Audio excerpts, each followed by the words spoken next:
Preterm బేబీస్కి ఇమీడియట్గా వచ్చే health issues ఏంటో ఈ వీడియోలో తెలుసుకుందాం. నేను doctor Anitha Chaganti, consultant pediatrician and neonatologist. నార్మల్గా premature babies 6 to 8 months, 8 to 9 monthsగా మనం డివైడ్ చేసుకున్నట్టయితే 6 to 8 monthsలో పుట్టిన పిల్లలకి ఎక్కువగా కాంప్లికేషన్స్ వస్తాయి. 8 to 9 monthsలో వచ్చిన పిల్లలకి కొంచెం మోడరేట్గా ఉంటాయి కాంప్లికేషన్స్. 9 months పైన ఉన్న వాళ్ళకి కొంచెం మినిమల్ కాంప్లికేషన్సే ఉంటాయి, ఎక్కువగా ఉండవు.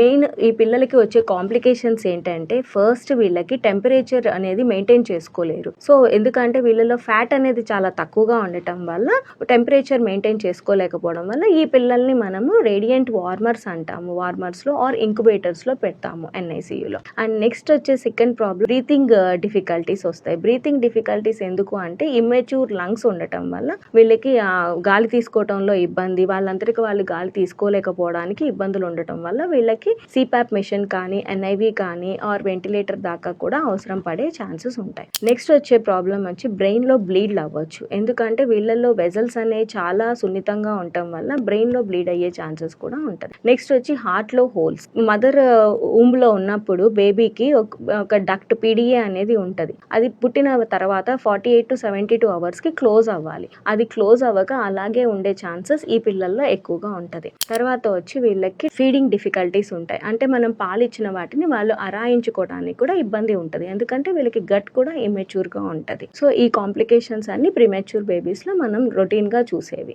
బట్ ఈ కాంప్లికేషన్స్ నెలలు పెరిగే వాళ్ళలో అంత ఎక్కువగా ఉండవు, నెలలు తక్కువ పిల్లల్లో ఎక్కువగా ఉంటాయి. సో ఈ ప్రీటర్మ్ బేబీస్లో వచ్చే ఈ షార్ట్ టర్మ్ రిస్కుల గురించి ఎక్కువగా భయపడాల్సిన అవసరం లేదు. సో ఇప్పుడు ఉన్న specialized doctors and well advanced equipment వలన ఈ రిస్కుల్ని చాలా వరకు తగ్గించగలుగుతున్నాము. బేబీస్ హెల్దీగా డిశ్చార్జ్ అవుతున్నారు. ఈ వీడియోలో మనం ప్రీమెచ్యూర్ బేబీస్కి వచ్చే కాంప్లికేషన్స్ ఏంటో తెలుసుకున్నాము కదా. ఈ వీడియోని ప్రెగ్నెన్సీ ప్లాన్ చేసే ప్రతి ఒక్క కపుల్కి షేర్ చేయండి. మరింత ఇన్ఫర్మేషన్ కోసం మన పేజ్ని ఫాలో చేయండి.